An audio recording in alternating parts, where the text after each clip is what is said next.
aren't you a regular Nancy Drew? I learned that from the Nancy Drew Detective. Okay, go. You think you can follow the clues and solve the case of the missing condiment, Nancy Drew? Because I've read every Nancy Drew mystery ever written. Nancy, please tell me you're joking. Wow, you suck at this Nancy Drew stuff. You should get a new hobby. My name is Carson Drew, and this is my assistant, Nancy. Nancy Drew. It's curtains for you, Miss Drew.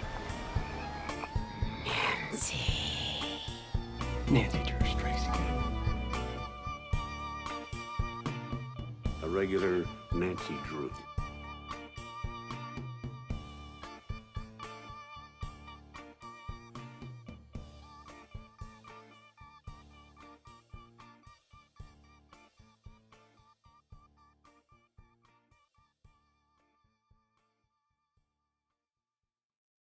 Hello, regular Drews.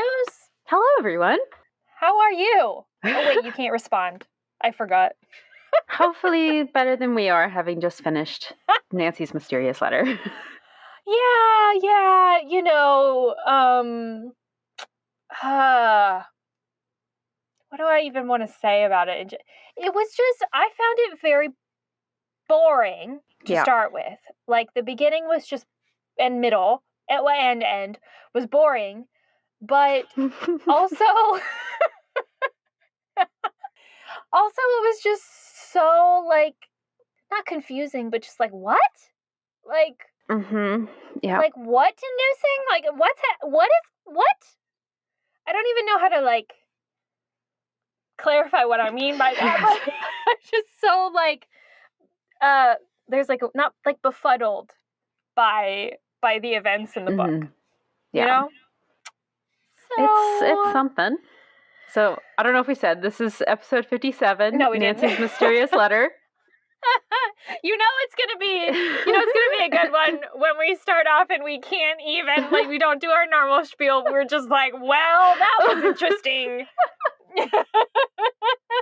So I did read both the original and the revised. You read the revised, right? Mm-hmm, yes. I don't think I've hated a Nancy Drew book so much since the Girl Detective series. And I'm referring just... The original, I absolutely hated. In comparison, the revised was very exciting. That's how boring and horrible. Also, Nancy does brown face, but we'll get there. Yeah. There's quite a few differences. I mean, it's the same story, but quite a few differences between the original and the revised. Just like last time, I'll wait until after we've done this summary to give context for the original. Okay. Well, so this is a Walter Carrig book. So that's interesting. Yes, and Harriet Stratemeyer Adams did the revision, and she's the only reason that the revision was tolerable, I think. Well, that's relatively fascinating. So. Because we really loved Passport to Larkspur Lane, which was also a Walter Carrig book. Yes, and I had high hopes because I liked that one so much. Yeah. And this, after reading this, I am shocked that he was hired again. Because this is number 8, and so Larkspur Lane was number 10. So he did 8, 9, and 10 for them. Okay. Yeah. I would say also just in general, this book was really sexist. Like the amount of I'm sure it's worse in the original. It's so bad. I see your face. But like the way that like women are characterized in this book, and the way, you know, Nancy, Bess, and George are talked about, and the whole Ned and their dates, and Emerson, and I will say it's very typified 1950s, the revision, because the revised is what I read. It feels very true to the 1950s flavor, but it's also just like, this is the mystery? Like, this is the mystery? Like, why? I don't care.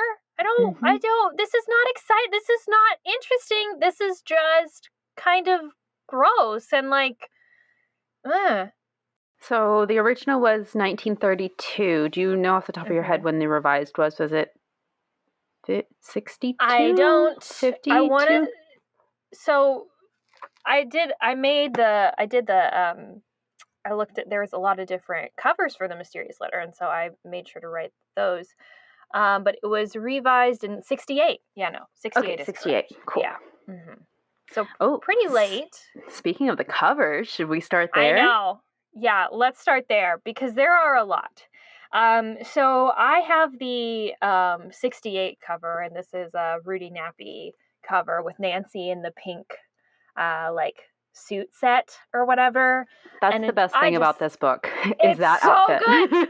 It's so good. I was so excited when I saw this cover because yes, it's just Nancy looks so sweet on it. Like just, I mean, with even like her little, red head, like tilted eyes to the side. It's a very like, what's the word? Well, I can't think of the word, but like sassy and like coy. Just kind of coy. That's the word. Coy. Yes, thank you, Corey. And yes, the pink of the suit is just fabulous. And I will say that even like they did a good job on the cover of this one with, putting kind of the letters like behind her. It's very it looks very cool and it made me interested. Because they like distressed the look of the letters and you could see like part of the message that was on one of the letters and I was like, "Ooh, what could that mean?" Unfortunately, turned out to be not so great, but exciting cover. Good job, Rudy Nappy. But we also have two other covers. Yes, I have the Bill Gillies version here, which is Nancy, I guess, standing in front of her own home with the red brick and the green door, and the mailman is giving her a letter, and she's just wearing like her blue coat. It's obviously winter, lots of snow on the ground, and she's like looking at the letter and gasping, like she's very surprised. The face is terrifying, though. The face is absolutely terrifying. Yeah, it's quite a look. No, but thank you. The Russell Tandy one, which I don't have, is very cute. It's the scene from the football game where Nancy's wearing her big fur coat and she sees who will later, learn is our suspect. He's like running away from her at the football game and she's like chasing him down, basically. I'm opening it up right now. Yeah, I see that.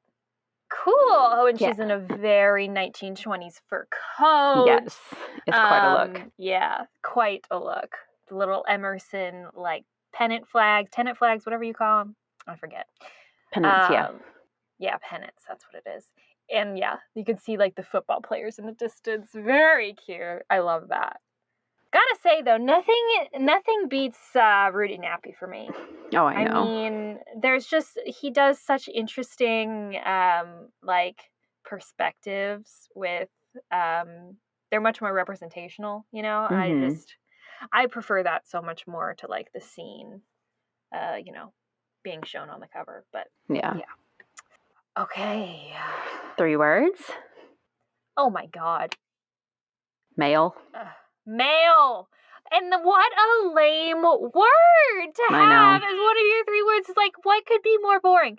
The Postal Service. Yeah, seriously. Can we also include jumping out of the way? Yeah, okay. I feel like that's just the only action that happens is Nancy's jumping out of the way of something. And then I guess like Emerson. Football. Yeah. or like chauvinism. Can we make chauvinism? There we go. Chauvinism. That's it. There we go. That's the one. There it is. I almost want to say fur coat because they make that such a big deal in the original book that they're always talking about Nancy's coat.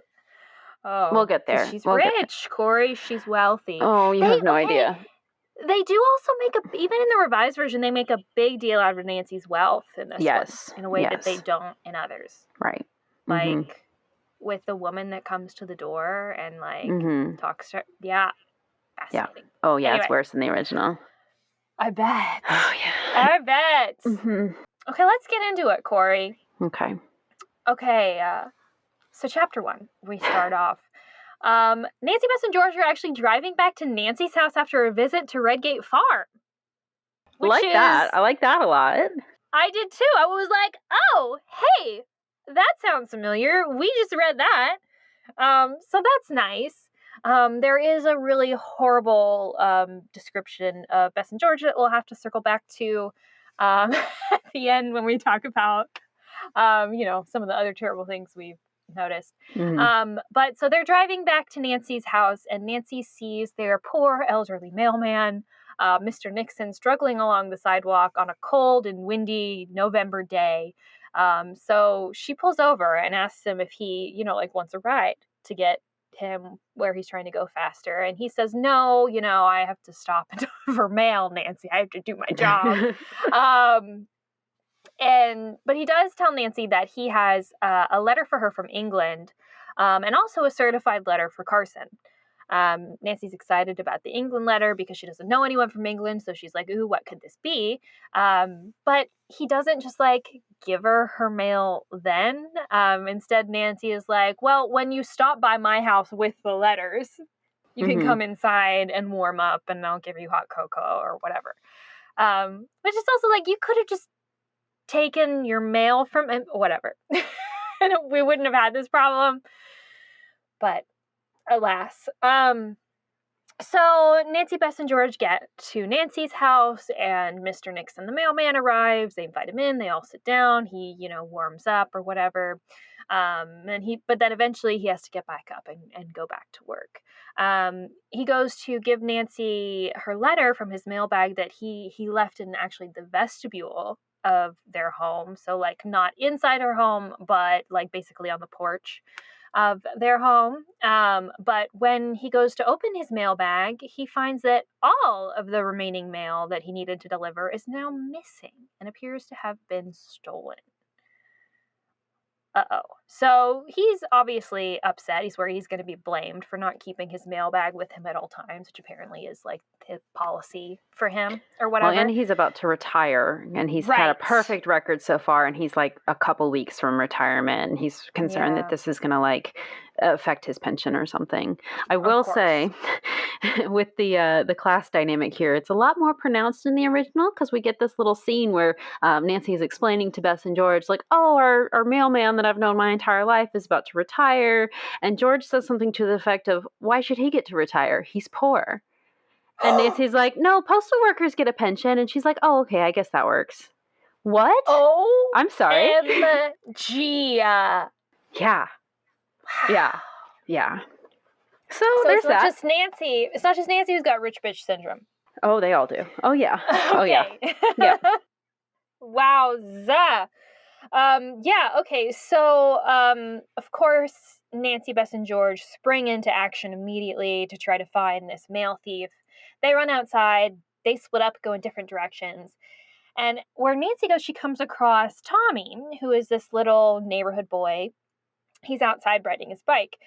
She talks to him, and Tommy tells her that he did see a man coming out of her house stuffing letters into his pockets.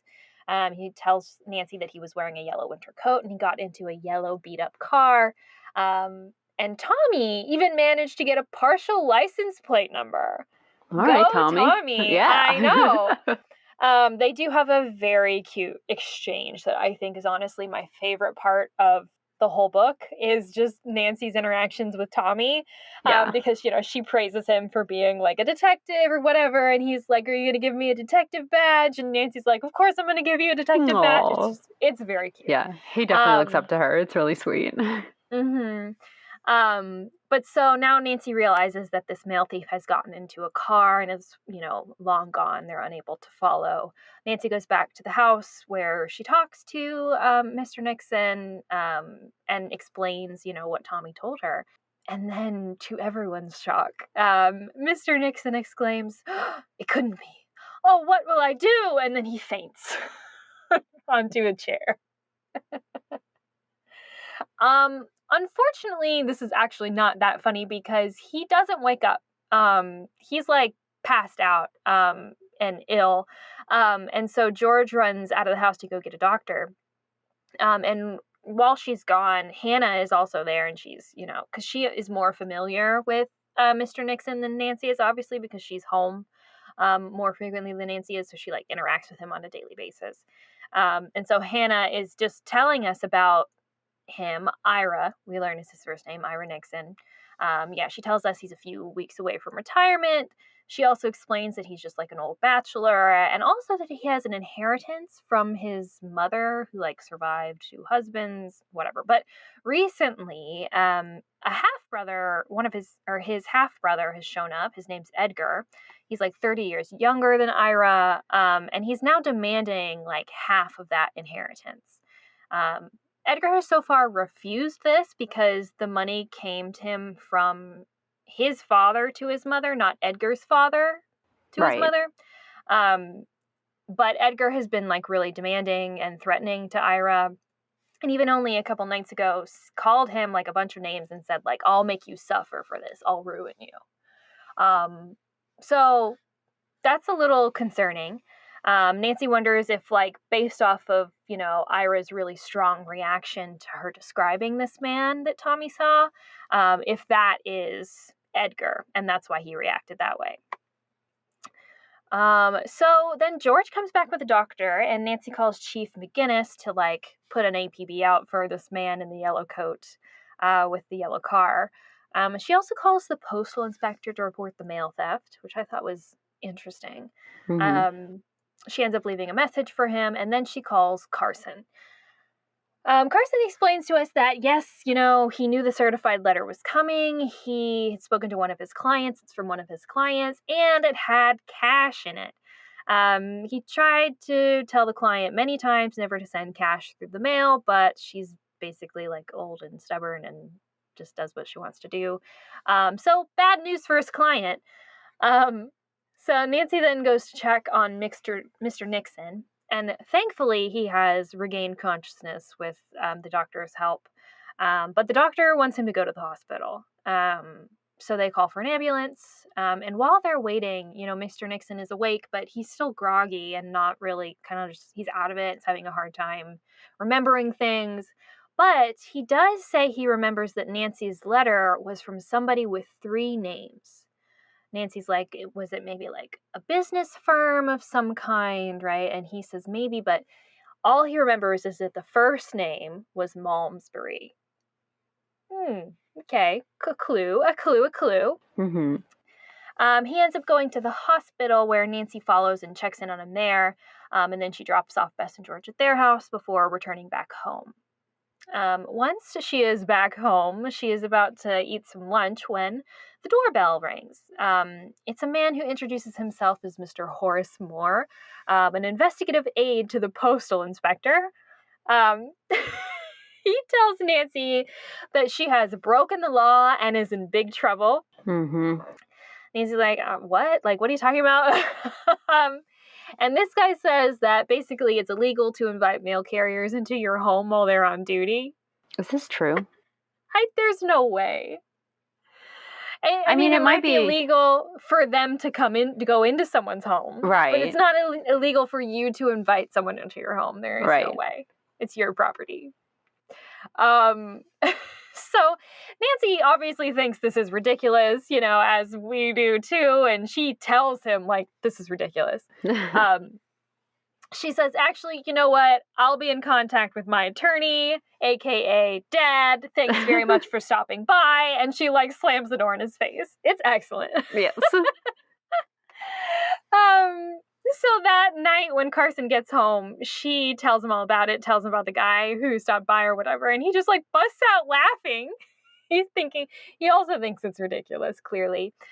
He says, don't worry about it. I'll talk to the postal inspector about it later. It's not a big deal, Nancy. So, okay, great. Guess that's not a problem. But he then has to go back to work. Apparently there was a client in an accident. I thought there were lots of things in this book, too, that I thought were going to be bigger deals than they were, and were going to tie in more ways than they did. Yeah. Like this postal aide to the postal inspector guy. This is the only time we see him, and all of, like, Carson's client stuff ties in a little bit later, but not in a super big way. But anyway, that's just bad writing and plot holes. Yeah. There will be more. So he leaves, and then Hannah and Nancy go to a movie, which I thought was a cute little detail, but it's also just like, why? And then the next morning they, like, go to church. And then on their way home from church, Nancy asks Carson if there's like any way to, investigate this Malmesbury clue any further. And Carson says he'll call an attorney he knows in London to see if he can help, right? See if he can track down some kind of place with 3 names that starts with Malmesbury. So then Nancy goes to visit Ira Nixon in the hospital. He says that at first he did think the reason why he passed out is because he did think that the man Nancy described was Edgar, because he has a camel hair coat, and apparently is also very handsome. I don't know. I guess Tommy must have mentioned that wasn't in there, but maybe, I don't know. Interesting. But now he's like, sure it wasn't, because Edgar is not a mail thief. He says there's no way it was him. Edgar would never steal mail. Okay, Ira, wasn't he just like shouting at you and demanding money? So why wouldn't he? But Right. Okay. Nancy doesn't say anything about this. She still thinks it's Edgar, but she just doesn't want to like disturb his recovery, And then she has to leave the hospital because visiting hours are over. The next morning, so we just have like a lot of downtime in this book. Things just don't move very quickly. Oh, yeah. The next morning, Carson says his lawyer friend that he called thinks the letter might have been from a law firm in London named Malmesbury and Bates Jones. His lawyer friend is going to ask them if they did send a letter to Nancy Drew, and if they did, to resend it. At this point, Nancy is like too hyped up about this mystery to sit around anymore. And I'm like, why? You clearly weren't that hyped up on the day that, Ira was attacked. You went to a movie and then went to church the next day, so clearly it wasn't a big deal to you, but whatever. Now she can't sit around anymore. So she decides that she's going to go talk to Ira's neighbors and see if they know anything about Edgar. So she goes to his neighborhood, and she runs across a couple of women on his street that tell her that Edgar actually visited Ira's house just this morning. He must not know that Ira's in the hospital. Also, when he visited, he let some papers that were in his car like fly out all over the place and didn't clean them up. So the women were like pissed about it because they had to pick up all the papers. And Nancy kind of perks up at this and is like, oh, you have these papers? Where are these papers? And they like take her to the trash can where they threw them away and show her these papers. Turns out they're letters. But they seem to have been in contact with water at some point. They're like mostly illegible. They're all torn up. They had fallen on the ground. It's snowy outside. She does find one letter that has a few discernible words. Drew and money has been left. Interesting. So she thinks that this has to be the letter that was meant for her. So she takes it and she suggests that the women who found all these letters or whatever call the postal inspector and tell them about it. Back at home, sorry, this is funny. Back at home, she remembers that she has to go do some shopping because she's going to Emerson College for the weekend. So she's going to go do some shopping. So much for being interested in this mystery. You look at this torn up letter one time, and then you're like, oh, shoot, I forgot. I've got to go shopping. The shopping is a good 4 chapters in the original. She has to go get a hat that matches her coat, and then we have to go to a different store to get a feather to put in the hat. Yeah. That's rough. But, okay, so she's pulling out of her driveway to go shopping. And as she notices like this suspicious looking beaten up car down the road. But when she pulls out of her driveway, that car takes off. She's like, I wonder if they were watching the house. So she follows the car. She gets close enough to see the license plate matches the partial license plate that Tommy told her. So she keeps following it. But the car ends up going across a rickety bridge. Nancy doesn't know if this rickety bridge is going to hold her car's weight because somehow she just knows that her car is heavier than the other car. I don't know how she has that knowledge, but she does. But she tries to go across anyway. And of course, halfway across, the bridge starts to crack. Didn't we have another bridge breaking, like collapsing situation recently? I don't know recently. I feel like there was a bridge thing in, oh no, that... Redgate? haunted hidden staircase? Didn't they have a bridge? No, when they're going to investigate the railroad thing at the very start of the book, didn't they have like a car slid? Because the car, like, there was like a runaway truck down a hill, but I feel like there was a bridge somewhere mentioned as well. I'm probably thinking of a different book. I'm probably conflating it with something else. There might be one in Larkspur Lane, actually. Oh, yeah. But I can't remember. Wouldn't that be surprising? Wouldn't that be interesting? Oh, yeah. The thing is, these cliffhangers that they put in this book, I have such an issue with. Mm-hmm. They're just the worst cliffhangers that I've ever read. They were all so bad. This one is not that bad, but it's still just kind of like, ugh. I don't know why I have that reaction, but I'm just like, ugh. Mm-hmm. It's just not good. It's not natural. That's the thing. It doesn't feel natural. It feels very forced. Something about the writing is like, this is not suspenseful at all. You're only putting in a cliffhanger because you've been told that you have to put in a cliffhanger at the end of every chapter because that's the formula. And it doesn't work. So none of it made me want to keep reading. It took me weeks to finish this one because I just didn't want to pick it back up. Yeah, I have to force myself to follow a schedule and read like 2 chapters a day. Otherwise... Oh, no. Yeah. That's bad. Mm-hmm. Yeah. Do you want to... Oh, yes. So the bridge starts to break, and so, of course, just in time, she starts backing up. Everything's fine. She makes it off the bridge before it actually collapses. So on her way back into town, she figures she might as well stop by the police station and tell Chief McGinnis what happens. And she also mentions that she spotted Edgar. And he says, okay, I'll send people out to follow that lead and see if they can find him. Then she decides to visit Ira. He got home. He got sent home from the hospital that day, so she goes back to his house to visit him and sees that he's looking much better. She also brings him some stew from Hannah. Hannah's very nice to him in this book. Oh, yeah. I saw your note on there of like shipping Ira and Hannah. Yes. She seemed to send him a lot of food. That's all I can say. That's She's true. very concerned about him all the time and always asking Nancy to go check in on him, and she checks in on him. And I was like, oh, you're just being neighborly, huh, Hannah? I see that you looking at this old bachelor, because they specifically mention that he's a bachelor. She specifically mentions that he's a bachelor. Oh, yeah. She also mentions his inheritance, and I'm like, girl. You know? I'm not against it. Yeah. Anyway. Good for you, Hannah. Yeah. So Nancy's talking to Ira a little bit more, and she gets him to show her a picture of Edgar and what he looks like. And she says, oh, yeah, he is pretty handsome, like you said. Could I keep this photo? And he makes a joke about her, like, having a crush on him. But, yeah, he's like, sure, you can take the picture, whatever. So she decides to go over to Tommy, the little boy from her neighborhood, and shows him the picture. And he says, yes, that's definitely the man that I saw stealing the mail. So then she decides to go around different gas stations around River Heights to see if she can figure out if, like, Edgar had left town recently and had, like, stopped there to buy gas on the way out of town.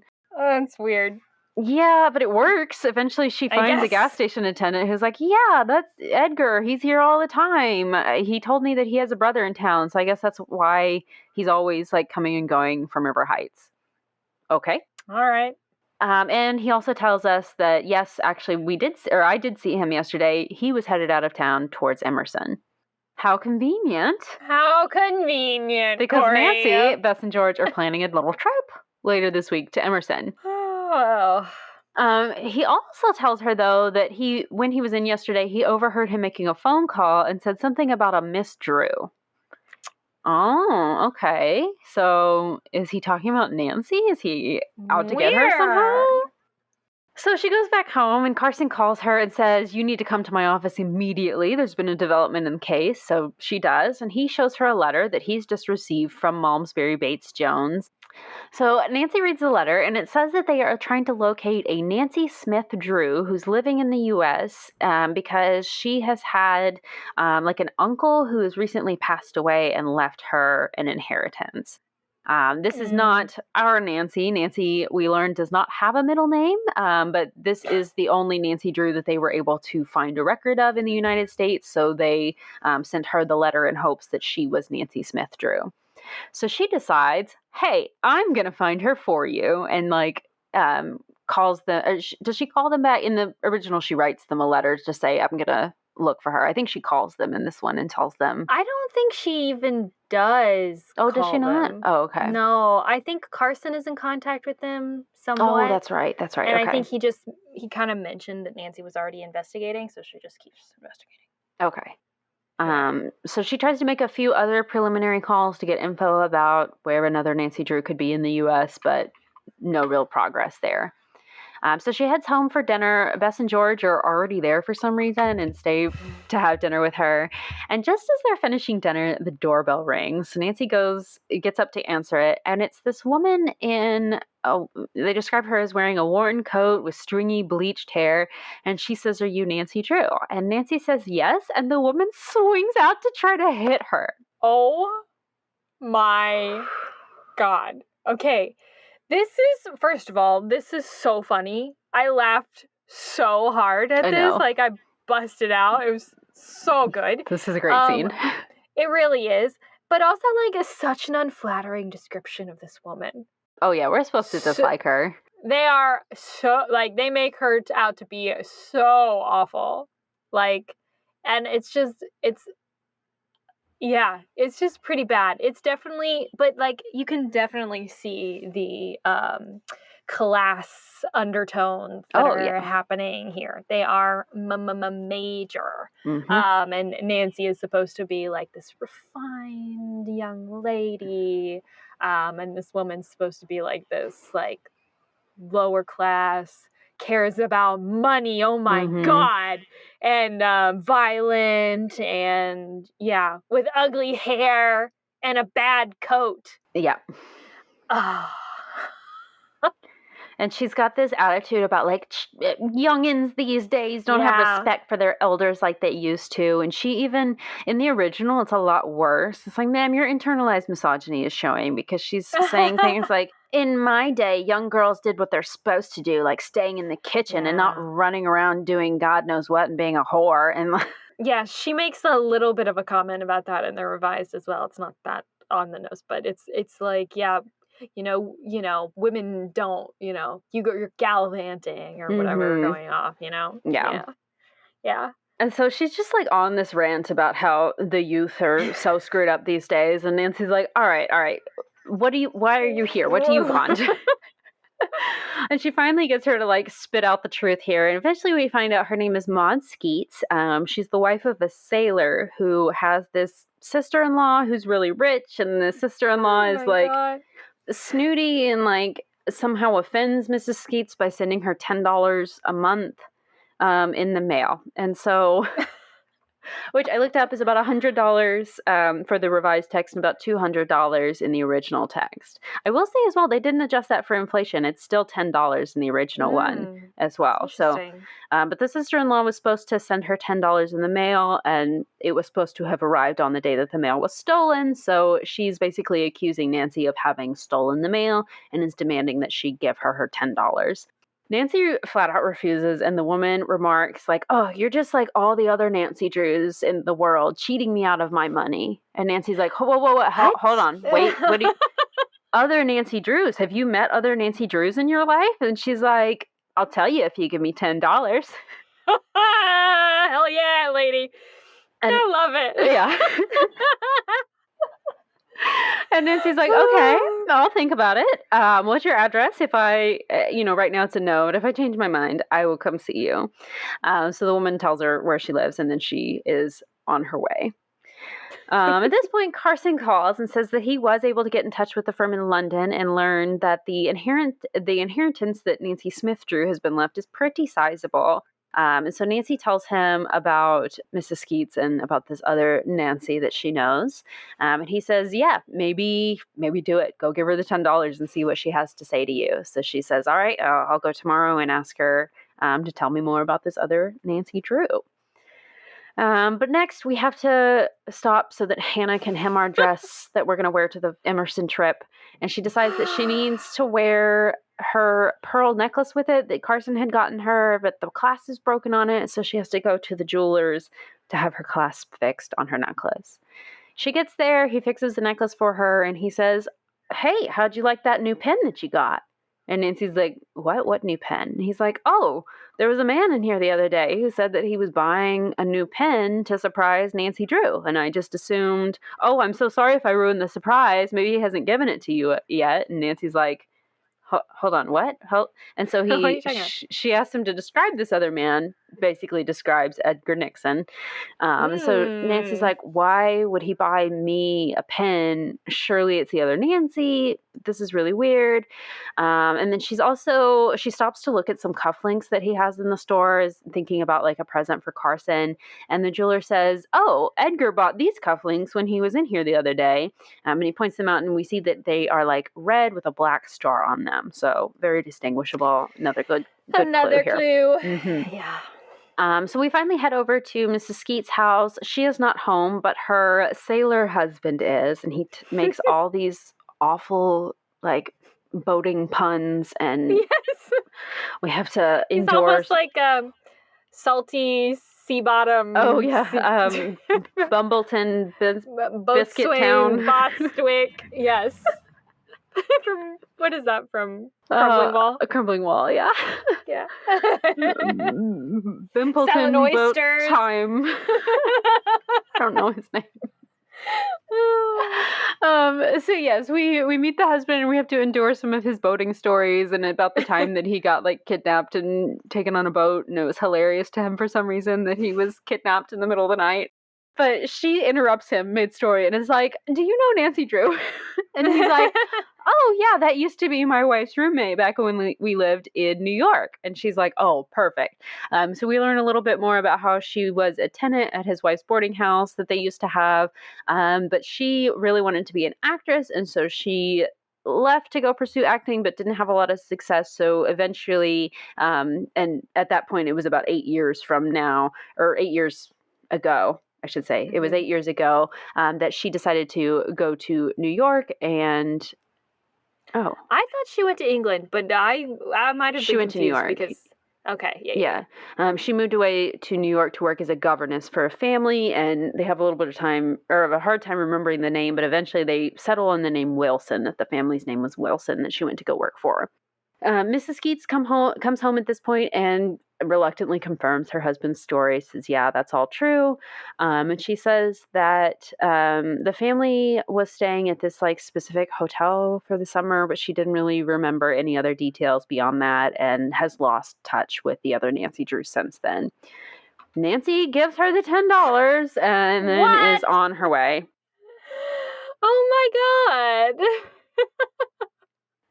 She gets back home and she calls the hotel that Mrs. Skeets had mentioned, but they're like, no, we don't remember any Wilson family that stayed here for a week 8 years ago.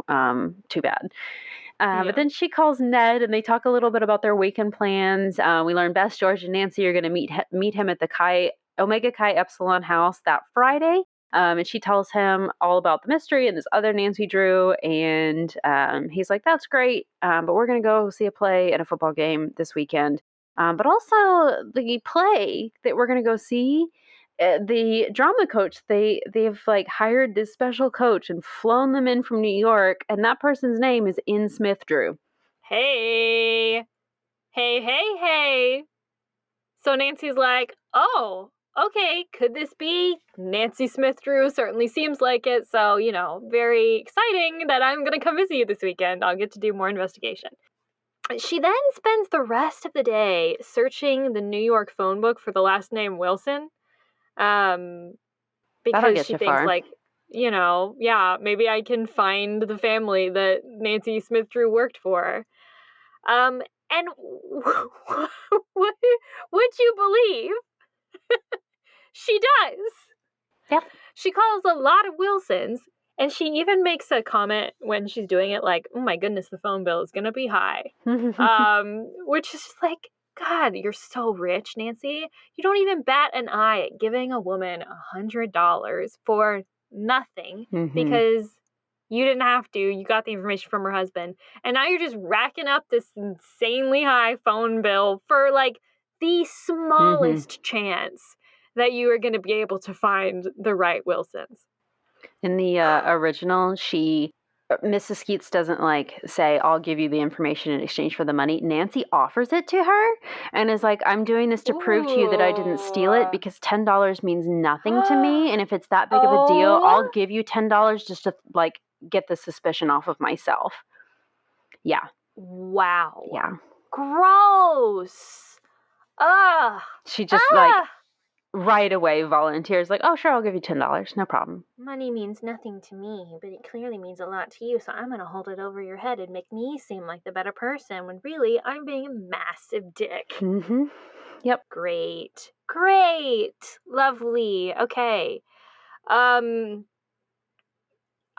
So she calls and she manages to find the right Wilson family. They confirm that Nancy Smith Drew did indeed work for them and is an actress now, but they haven't heard from her in over a year. And when she moved, she didn't give them a forwarding address. So Nancy tells her about the inheritance that, she's due. And Mrs. Wilson says that if she hears from the other Nancy, she'll let her know to reach out to Nancy so that she can figure out about this inheritance. Later in the day, Chief McGinnis calls to tell Nancy that he found Edgar Nixon's car, but it had been in a wreck and it was abandoned. Actually, a little ways away from the bridge that it went over previously. So, but Edgar Nixon has not shown up at any hospitals in the area, so it doesn't seem like he was injured in this car wreck, but they're going to keep looking for him. At this point, Nancy is like in the dress that Hannah was hemming, and she's like, she had just picked up the phone, and so she's like heading back into her room to have Hannah finish the dress, but then the doorbell rings, so she goes to like answer it, but the dress is too long, and she trips, and the dress rips, and she like almost falls down the stairs. And this is the cliffhanger that the chapter ends on? Yeah. Nancy might have to wear a different dress to the football game, you guys. To the play, whatever. She's so worried. She's like, oh my God, is Hannah going to be able to fix this massive rip? I don't know what. It's ruined. There needs to be. So you know how there's that handbook about writing a Nancy Drew book? Oh, yeah. That you found. The Nancy Drew and Bible. I know, yes, the Bible. I know that the fact that like they have to end on a cliffhanger, every chapter has to end on a cliffhanger is part of it. Mm-hmm. But there needs to be a rule in there that these cliffhangers have to be related to the mystery. Right. Or at least exciting, because this is so boring. Yeah. No, oh my God. Like if it's not Nancy in the midst of investigating and has run into trouble, like in some way, shape, or form, let's not. Mm-hmm. Like, let's just not. It can't be Nancy trips on the hem of her dress as she's walking down the stairs. That's not allowed. You Sorry, guys, not Nancy allowed. ripped a seam. What will we do? Yeah, so anyway, she goes to answer the door. It's Tommy. He has a clue for Nancy, actually. It's a shoe that apparently fell out of Edgar's trunk the other day. His friend just found it. He gives it to Nancy, and Nancy gives him candy and a detective badge because she promised that she was going to give him a detective badge. I just love this so much. Why is Tommy the hardest working detective on this case? Seriously. Nancy's too busy trying on hats and dresses. Well, Tommy's actually scouring the neighborhood.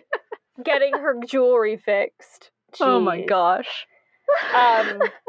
So, she thanks him, he leaves. Nancy looks at the shoe, but apparently she can't determine anything about it. But she decides she's going to bring it to Chief McGinnis tomorrow. Okay. So this has no relevance. No. Like, the shoe... It never comes back again. Never has any relevance. Tommy coming back, there's nothing there. Was this all just an invention so that the cliffhanger could be she trips and falls down the stairs? Yes. Okay, but she could have been going to answer the phone. Or anything else. I don't know. Why?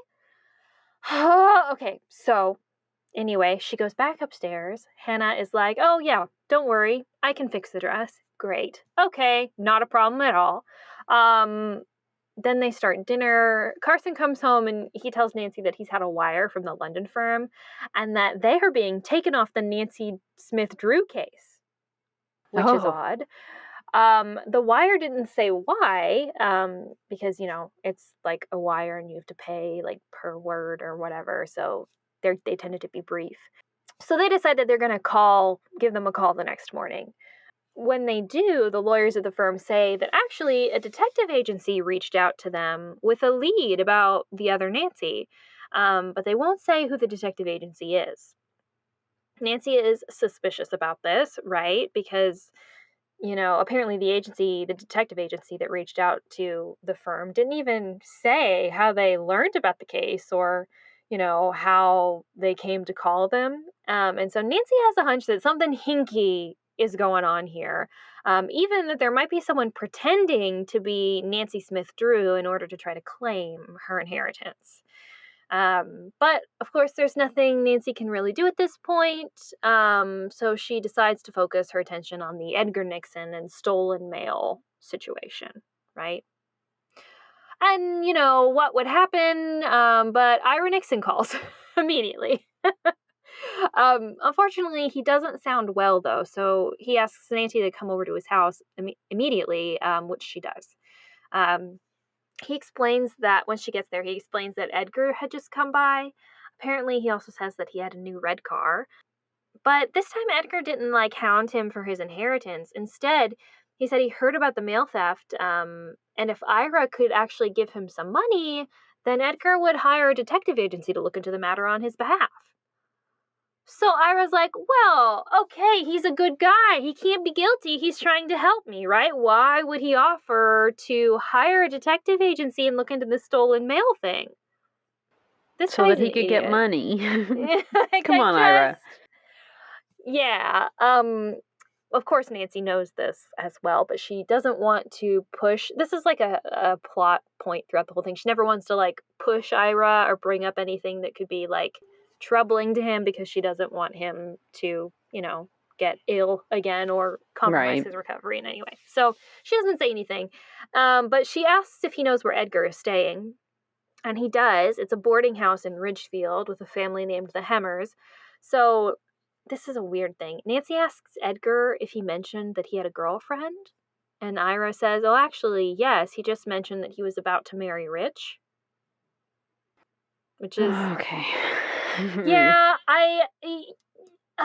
it's a bit odd that Nancy brings this up. I know that she has a hunch that Edgar is scamming to get this, Nancy Drew Smith money. And so I think she's thinking that he has met Nancy Drew or something at this point and whatever, especially because of the pin thing. But it's just the whole situation is odd. And with Ira being oh yeah, he actually did just mention that he's going to marry Rich. It's just, it feels really gross. It's a really gross situation. Nancy also asks if Edgar has a job. And Ira says that they never discussed that, but he was always dressed well and driving a car, so he assumed that he did have a job. How well do you know your half-brother that you're willing to vouch for him, but you don't even know if he has a job or a girlfriend or you don't know any basic details about your brother's life? But he would never steal mail, Corey. Never. Never. He's made several different assertions that he's flat broke, but all of a sudden he has a brand new car. He's come into my house and he's, verbally accosted me and threatened my life, but I don't think he'd steal mail. Yeah. He just wants money. He's not greedy though. Yeah, of course. I would never say that he's greedy. He's got to be he's my brother. Okay. So at this point, Nancy's like, okay, thanks, Ira, make sure he's okay and everything. And then she goes to the police station. She tells Chief McGinnis about all the new leads that Ira gave her. And she gives him the shoe that Tommy found. And then she tells Chief McGinnis that she's going to go ahead and drive up to Ridgefield with Bess and George to try to find Edgar Nixon. When she picks up Bess tells her some exciting news. She was just on the phone with Dave Evans, who is her frequent date, and, oh, guess what? Goes to school with Ned. Surprise, surprise. He was able to confirm that the N. Smith Drew of the play is indeed Nancy Smith Drew. But also, there's more. Dave has told Bess that this other Nancy has gone to Ridgeview. Hmm. Oh! What a coinky dink. Guess where we're headed? So the girls assume that Edgar has invited this other Nancy out to Ridge whatever to marry her, and be able to use all of her upcoming inheritance. So they have to get there in time to stop the wedding. Great. Yeah. Fun times. I know that standards for courting and marriage were very different back then, but this seems fast. Yeah, we don't even know whether they're engaged or not, and she just assumes that the wedding is happening any second now. Very interesting. It just feels very like, oh, this lower class man with no job is scheming to steal this wealthy woman's inheritance. Mm-hmm. And that's what Nancy is concerned about. You know what I mean? Yeah. Like, she's not trying to catch Edgar to try to like clear Ira's name or help Ira, with his job situation. That's not what the plot of this book is about. It's about Nancy trying to stop a wealthy woman from being scammed, which is like also, important. But the whole the impetus for this story was like a working class man whose brother stole stuff from him. And it's not that we're worried about anymore.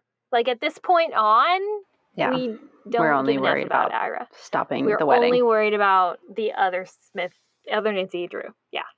I will say that is a big difference from the original. She does work very hard with like saying, I want to clear Ira's name. I want to help him. I want to make sure that his retirement still, goes ahead as planned and he still gets his full pension and everything and isn't penalized because of my mistake, essentially.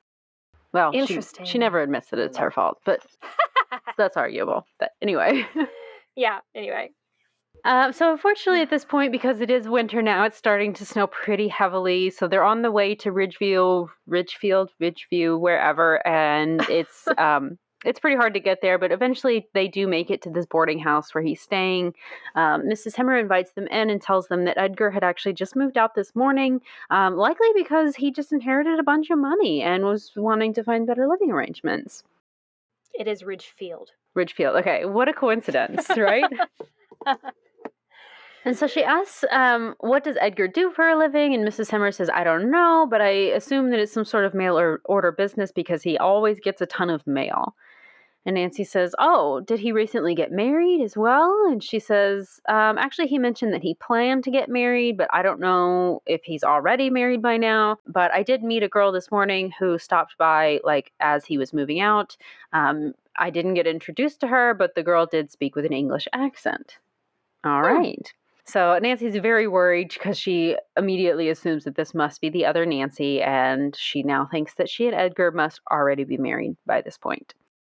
So they go to town hall, and Nancy asks the people at the town hall if there were any marriage licenses issued already that day or that week. And they say no, but that doesn't mean that they didn't go somewhere else. It could have been another town nearby. It could have been that that they went to the Justice of the Peace or a clergyman in town. So what do? They go to all of those people. They go to the Justice of the Peace. They go to pretty much every church in town. They call all the officiants. They all say, no, we haven't married an Edgar and a Nancy. And we don't have any like scheduled for coming up or anything like that. Nobody has reserved our time. So they go back to Mrs. Hemmer's house and they try to search Edgar's room. She lets them do that. But she does tell them, though, that, hey, I just received all these letters for Edgar and he didn't leave me a forwarding address. He did tell me, though, that he has a brother in River Heights. You said you were from River Heights. Could you take these letters to his brother? So Nancy agrees to do that. So Nancy takes the letters and then they try to search his room a little bit more. They don't find anything, though, and they leave. They walk down the street, though, back to Nancy's car, and a little boy on a sled races down the street and knocks Nancy to the ground, also knocking all the letters out of her hand. Another terrible cliffhanger. Nancy is fine, but her leg is a little bit bruised from where the sled hit her. Whatever. There's more children now coming on sleds, so she has to very quickly, Bess and George run around and pick up all the letters. And because of all the sleds, though, some of the letters got ripped open, and are now just like laying open on the ground. So Nancy tells us, I'm such a law-abiding citizen. I would never open someone's mail. Never. That's illegal. But it's already open and it's just like sitting there on the ground. So if I happen to see what's in the letter, that's not on me. It's like, like, oh, I would never look through someone's purse, but if I happen to knock it on the ground and things fell out of it, I would be a good person if I helped put the things back in the purse. Yeah. Yeah. So she looks at 2 different letters, and both of the letters have $25 cash inside of them. All right. And both of the letters say something about they're addressed to Guide, just to dear Guide, and they say, like, thank you so much for helping me find my true love. I can't wait to meet the man that I'm gonna marry. Here's the last of the money. Okay. And so Nancy, after looking at these letters, she says, I'm not going to open anymore. It's just these 2 because those are the ones that were open. But this must mean that Edgar is operating a Lonely Hearts Club and that he is trying to swindle people out of money by telling them if they give him $25 in installments, then he will play matchmaker and find them a husband. But also he's just, in reality, he's disappearing with their money and no forwarding address. So this is so boring, Corey. This is so boring. It's so boring. This is the crime? Yeah. Just low-level con? Yeah. Yeah. Okay. So Nancy goes back to the postmaster in River Heights the next day, gives them the letters, and they're like, yeah, definitely looks like somebody's running a scam here. So they get back late to River Heights, and Nancy's thinking over this case and just kind of decides maybe it was Edgar Nixon who contacted that law firm in London and told them, we're working on this case, so you should fire Nancy Drew. So yeah, finally she puts that together. So she goes back inside the house, they eat dinner, and Nancy tells Carson and Hannah about everything that they've learned that day. Carson also shows her a newspaper article about Ned being a great football player, and Nancy's super proud to call him her friend. Okay. Then Carson goes bowling with his friends. Then Nancy goes to pack for her trip to Emerson, and then the doorbell rings again. It's Mrs. Skeets again, and Nancy is like, all right, what do you want? And Mrs. Skeets again is like, you young people with no respect for your elders. And she says, oh, well, if you're going to be rude to me, I'm not going to give you your money back. And Nancy's like, what do you mean? And she's like, I came here on a gesture of good faith to give you your money back because all the letters got returned. And Nancy's like, wait, what are you talking about? And she says, yeah, today the letter from my sister-in-law came in with the $10. And also I talked to all my neighbors and they also received their mail that had gone missing from that day as well. So it seems like you and your little friends with your prank that you pulled, finally your conscience got the better of you or whatever, and you decided to do the right thing and return the mail. So I'm returning your money. Here you go. And Nancy's like, no, I promised it wasn't me. And Mrs. Skeets is like, well, that's for me to decide. Bye. And so she leaves. She's finally out of our lives. So based on this, it seems like Edgar was definitely just after the mail that was supposed to be delivered to the Drew home, just Nancy's letter and Carson's letter from his client, or his mail from his client. Edgar couldn't, while actually doing the theft, he didn't have time to look through all the mail, so he just took everything and then remailed the stuff that he didn't need. Carson comes back from his bowling outing and says he suspects that Edgar was after the letter from, he was just doing this so that he could get that cash that was in that letter from his client. And then he just happened to learn that this other Nancy Drew is coming into an inheritance, and that's why all the rest of this is kind of snowballing from there. Obviously. Sorry, it's just like, duh. Yeah. What do we think's happening? It's just not a mystery. You know what I mean? Yeah. It's like there's a con man. He finds out about potential money and he goes after the money. That's it. That's it. That's the mystery. Yes. So and it's just a matter of finding him.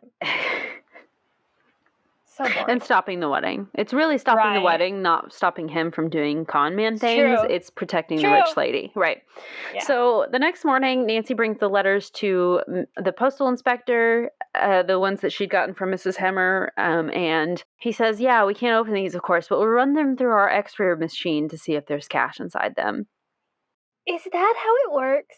I know that they x-ray mail. I know you can x-ray mail, but can you see money when you x-ray mail? I don't know. Hold on. Well, I mean, the answer is going to be very different today because we're making money out of different materials. X-ray. A good X-ray scanner will always detect money. Cool. Good to know.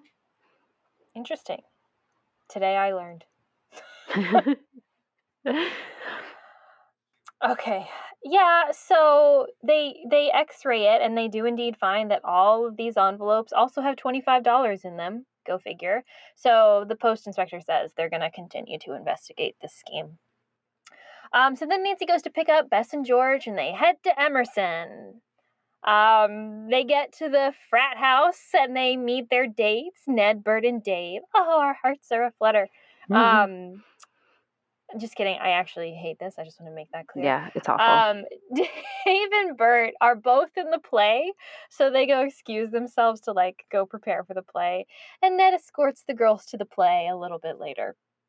They all seat themselves in the audience, and then a student comes out to announce the performance. Unfortunately, though, it seems like Miss Nancy Smith Drew has not returned, so they're actually going to be performing another play that they have prepared instead of the one that Nancy Smith Drew was directing. I don't know. Weird.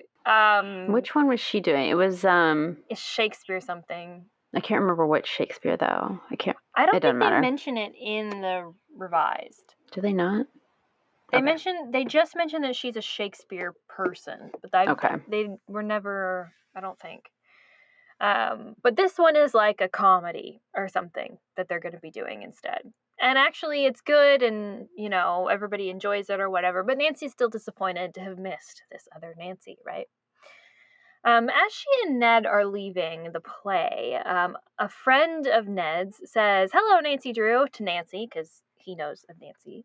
And then another girl who is standing nearby overhears him address Nancy Drew. And she kind of turns around and she goes, "Oh, I'm sorry. I thought you were a different Nancy Drew." Okay, so we were like, wait, don't go anywhere. What's your name? What do you mean you thought I was another Nancy Drew?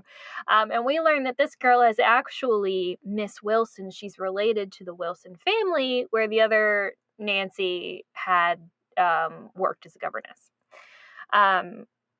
So Nancy explains to her that she's actually been looking for this other Nancy, and Miss Wilson tells Nancy, "Oh, I actually thought I saw her at the performance tonight in the back."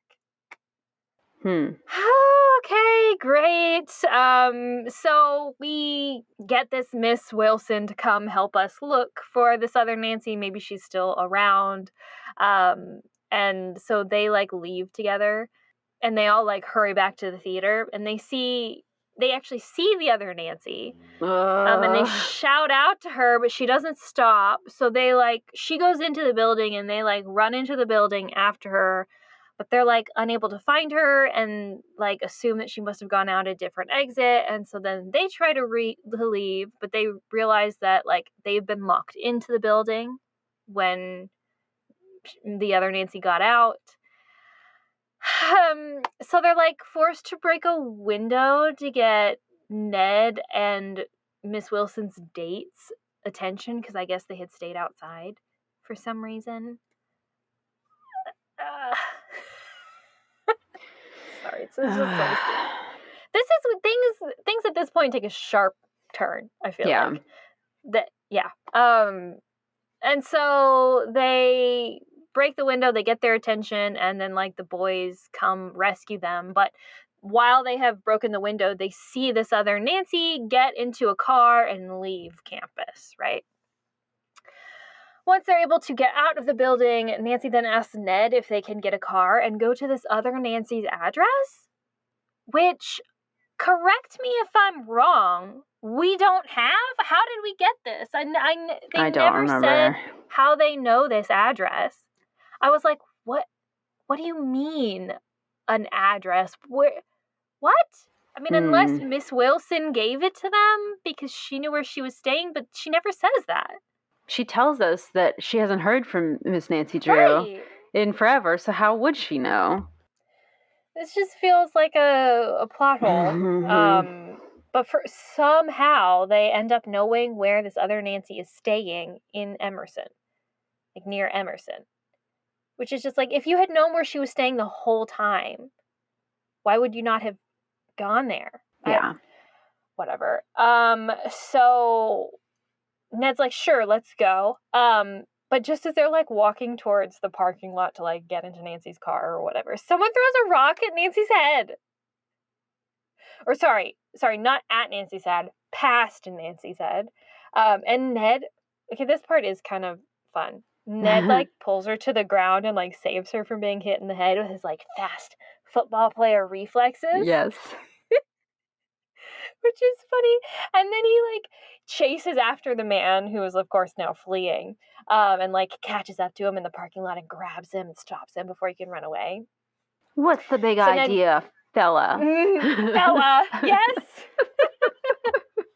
Ned gets to his thrilling heroics moment. And he is, what the heck are you doing throwing that rock, right? And eventually they get the story out of him, and he says that somebody paid him $25 to wait for Nancy and like throw it past her just to scare her, though he promises he wasn't actually trying to harm her. Okay. Sure. Yeah, Nancy asks for the description of the guy who paid him, and pretty sure, based off of what he says, that it's Edgar Nixon. Of course it is. Who else would it be? Of course we have so many is. suspects in this story, right? That who knows if it's Edgar. They let the man go, which is great. Ned then asks Nancy if she'll go to bed, because it's been such a long, trying day for her, and somebody just threw a rock past her, and he can only imagine how tired she is, and she looks so beat. And don't you want to just visit the address for other Nancy tomorrow instead? So angry. But Nancy, of course, now that he said that, actually does feel very tired all of a sudden. And is like, you know what, maybe you're right, but, promise me that you'll go drive by that house. And he says that he will, and if there's like a light on, he'll call, or he'll go in and ask the other Nancy to call Nancy. Yeah. What? Okay, so she waits up by the phone, but like after just half an hour with no call, she goes to bed. Okay. Then the next morning they go to the boarding house. Of course, Nancy Smith-Drew is not there, but the owner says, oh, she was here last night, and she left this morning with a big suitcase. Fucking Ned! Sorry, that was not a good excuse to use the F word, but like, Ned! It's your fault! This is your fault! We could have had this mystery wrapped up in this chapter. Chapter 14, if it hadn't been your insistence that Nancy needs to go to bed. Because she's a young lady. And young ladies need their rest. Yeah. Okay, alright, sorry. I swear I'll stop being whiny and cursing at some point. That's okay. Please do. It's alright. Yes, so this boarding house owner, she says that Miss Smith-Drew recently got engaged, and she thinks that she took the suitcase to go shopping for her trousseau. But she thinks she'll be back. So Nancy tells this woman that if Miss Smith-Drew returned, to ask her to please contact Nancy and not to get married before doing so. Okay. After this, Ned has to go get ready for the big game, because of course that's why we're here this weekend. It's to see Ned's big football game. So while he has to go, Nancy goes to town hall on her own to ask if a marriage license was prepared for Edgar and this other Nancy. They're like, no. So Nancy feels like dejected. She's trying to figure out what Edgar's plan here could be. And it's like, we know what his plan is, Nancy. Just because you can't figure out where he's trying to get married. Doesn't mean we don't know his plan. Anyway. So she somehow cooks up in her head, decides that he might try to get Miss Smith Drew to England to marry her there, or potentially marry her before, but then get her there and then collect the inheritance while they're there, right? Mm-hmm. So Nancy calls the airlines, and then she calls like almost all of them, and she's about to give up when she calls one final one, and asks if they have a reservation for Edgar and a Miss Smith Drew, and they say, yes, we do. And they are about to say, their flight leaves at, and just then the line goes dead. Mm. Great. Cool. Excellent. Nancy tries to call them back immediately, but there's like a busy signal and she can't get through. Despite like, she tries like a few times after that, she just can't get through. It's weird.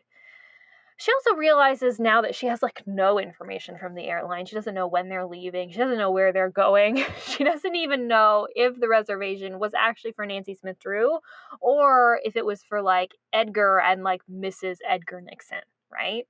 She didn't clarify that.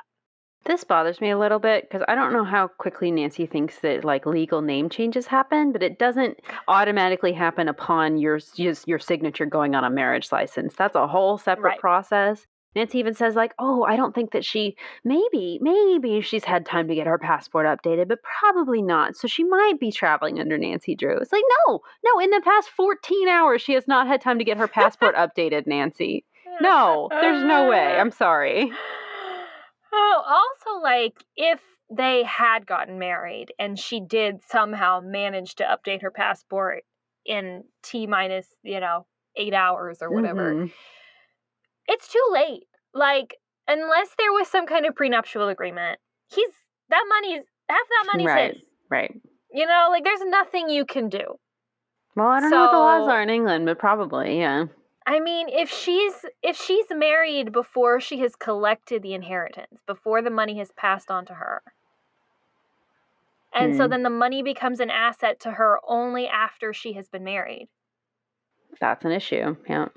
Yeah. Anyway, so at this point, it's like time to go to the big game with Bess and George. So there's like not much she can do about it because she says, I'm not gonna miss Ned's big game. I came here. Yeah. Sorry. This is so hilarious. Yeah, so she does get a couple of calls before she leaves. So she gets one from Miss Marianne Wilson. This is Miss Wilson who was helping us chase down the other Nancy last night. She says she'll join Nancy at the game because maybe the other Nancy is going to show up at the game and she can spot her. Okay. She gets another call from Carson. And he says that he got in touch with a London law firm, I guess today or maybe the night before or whatever. And they shared that the detective agency had reached out to them and they learned that this detective agency is like a shady outfit and can't be trusted. So they're back on the case. Great. Okay, cool. And then Nancy goes to enjoy the game. And then we have like the most detailed, bizarre football scene. This is about 10% of the amount of football scene that was in the original. We have like 2 whole chapters just on a play-by-play of what this game is doing. It's so bad. No. It's so bad. Dude, I could barely handle it for 2 pages. Wow. Wow. Yeah, I mean, like, I know it's supposed to illustrate that Ned is like this badass football player or whatever, and that he's like super great at football. There was an article about him in the newspaper. Okay, fine. We get it. He's a football player. We get it. But you don't need to, like, describe the plays and, like, so much. Like, let me just explain that I know nothing about sports of any kind. I only know football. I mean, I don't know anything about football. I know what a football term is. Certain football terms are, but that's it. It was just like word vomit of those terms just on a page. Big time. Let me just hold on. I think Walter Carrig was a big sports guy because he just really got into the detail with this. Must have been. So okay. I'll say as well, Ned was second string in the original, not like first string quarterback as he was in the revised. Yeah. Oh shit. Oh man. So he doesn't play most, or he doesn't start the game, but he plays a little bit. And Nancy is like into it too. Nancy is like super into it. Like she talks about like, you know, she's cheering on Ned and they're like, Frank cut to the left, 30-yard line, being tackled, ran into the stands. Like, you know, it's just all of this stuff. It's like pages upon pages of this. And it's like, why? This is a mystery book, for God's sake. Why are we I don't want to read about football. The whole reason I'm reading a mystery novel is because I don't want to know about football.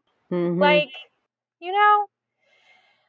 Anyway, so they have this game.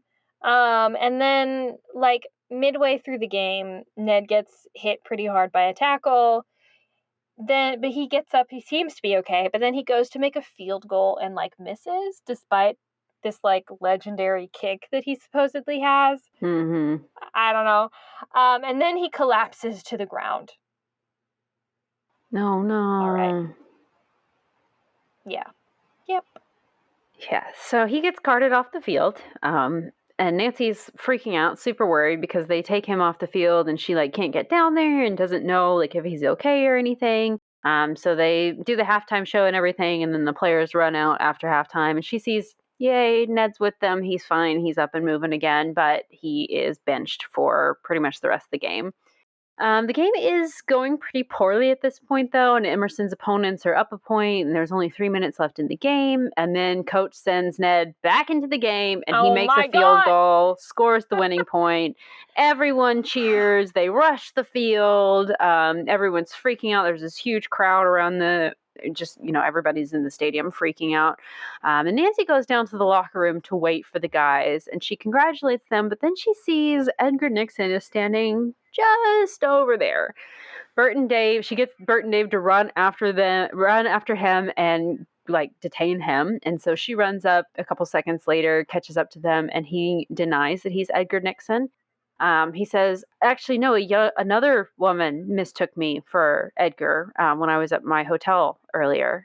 And apparently, like, Edgar was supposed to meet somebody at a hotel, but he's not Edgar, so they let him go. Here's the thing. They imply that the person who mistook him for Edgar Nixon is the other Nancy. Right. So she doesn't know what her own husband-fiance guy looks like? Yeah. Or he looks close enough that, like, she wouldn't tell the difference. Yeah. What? So they let him go, and Nancy and Ned drive over to that hotel that he mentioned. And unfortunately, it seems like neither Edgar nor Miss Drew are registered guests there. But she does show Edgar's picture, and they say, no, okay, so no luck. So they decide to go back to the boarding house. Yep, just like 10 pages on that, just for nothing. Why? They go back to Miss Drew's boarding house to see if maybe she's returned there, and we learn that she hasn't. Maybe she's skipped town. So Nancy says, hey, can I use your phone? And they try to call the airline again. They do get through this time. We hear that Edgar Nixon's now wife actually canceled her reservation, but he still plans on leaving at 9:30 Monday night on a flight to London. But she also learns that there is a reservation for a Nancy Smith Drew. WTF. I did not understand this, and I still don't understand this, especially considering the ending. It doesn't make any sense. Yeah. Unless it was Edgar made a reservation for himself and his wife. And then canceled it because they hadn't gotten married yet. Because they hadn't gotten married yet. But also, you would just think, unless he's just dumb and doesn't know that you can't register someone under a name that they don't have, you know. My name doesn't match my passport. That's fine, right? Like, so they don't really learn anything here, but they drive back to Emerson, and they're gonna go to this dance that Ned has invited her to, but there's like not enough parking, so they have to park like a couple streets away and parallel park on the street. And Ned's like super impressed that Nancy knows how to drive a car.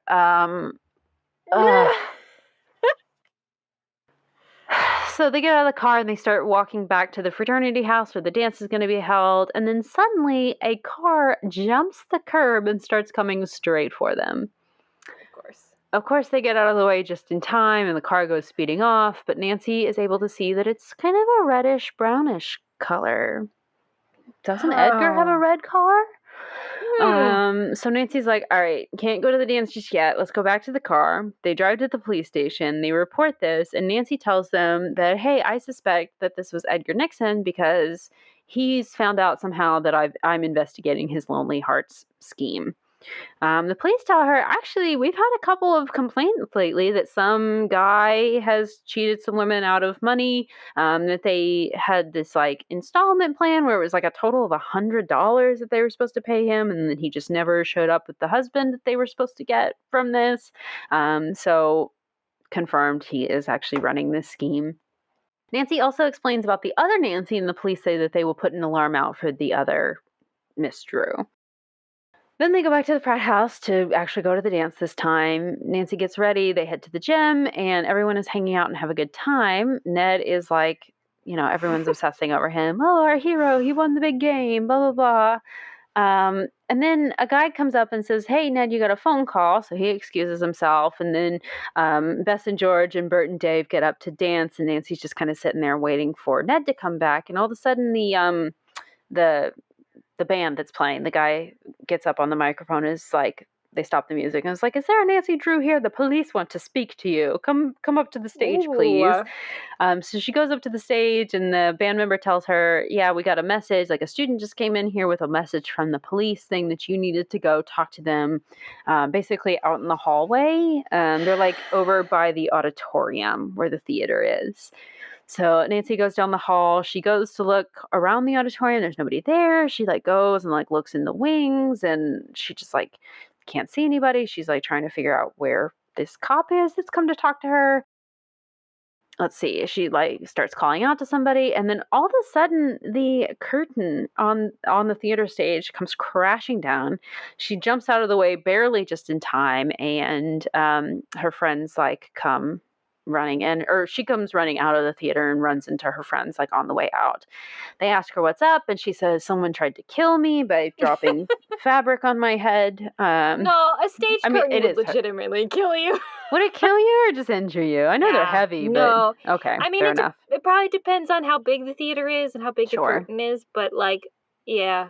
Okay, fair enough. Because it's not just the curtain, but the curtain alone force probably could kill you, but the bar. Oh, well, yeah. The curtain. Yeah, that's true. It okay, would well, absolutely kill you. I thought maybe Nancy was being overdramatic, but fair enough. Yep, that's fair. It's very dangerous. So the boys tell the girls to wait in the hall because they're going to go be strong men who handle this situation and find out what's going on here. Mm-hmm. Of course, they don't find anyone, so they decide to... surprise. Men aren't as competent as they think they are. Excellent. So they decide to go find the student that had delivered the message from the police officer. We learn that there's like basically a bouncer at this dance who's another student. His name is Jim, and he says, yeah, this plainclothes police officer came up, gave me this message, and I didn't know who Nancy Drew was, so I just asked the band leader to announce it, and blah, blah, blah. Obviously, we know the rest of the story from there. Nancy says, can you describe the police officer that came up to you? And he gives a description that does not at all match the description of Edgar Nixon. So maybe he's got an accomplice. Not really sure what's going on there. Spoiler alert, we never find an accomplice. We don't, no. So there's just this other criminal still out and about. So they go home. They sleep. They go to church the next day. It's like a special service. They have to mention it's a special service that Emerson has arranged for the dates of the fraternity brothers. Can I ask a question? Is Emerson an all-boys school?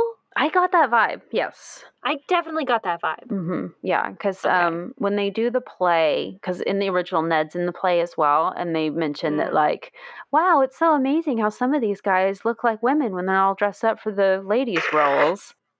Yeah, they mention the cross-dressing in the revised edition too, that like Bert has to play a girl or something. This I think made me so mad because of the how Ted is treated in the Benita Granville movies when he's like his only option is to put on a dress and he gets arrested twice for it. or 3 times or something. But all these rich boys in college get to do it and perform it for people. Mm-hmm. It's totally fine in this case, but for some reason not. Okay, anyway. Yeah. So, whatever. Sorry, I lost my place. It's okay. But the then, church service. Oh yeah, so they go to church, they come back to the frat house, and Nancy gets a call from Hannah, and she says, I just wanted you to know right away, I know you're coming home later today, but I wanted you to know now that Edgar came to Ira's house last night and robbed him. Yeah. Ruh-roh. So she says that Hannah explains to Nancy that she went over there after church to bring Ira some more food and probably to flirt with him. No, I added that in. Just kidding. But she says that he found him in a horrible state and his house was really messy. And he says that Ira tells us that Edgar came in and started demanding money, not the inheritance, but just any money, because he says that he's like under this impression that Ira is lying to him about how much money he has and that I don't know, whatever. So Ira refuses to give him any money and he starts ransacking the house and ends up finding $1,000 because Hannah informs us that this is just Ira's thing, that he doesn't do banks. He just squirrels away money in random places in his house. And Hannah's even told him not to do this, but he does. And so Ira finds the money, steals the $1,000 and gets away. Ira won't call the police, though, because he doesn't want his brother to get in trouble or to get a bad reputation. It's too late for that now.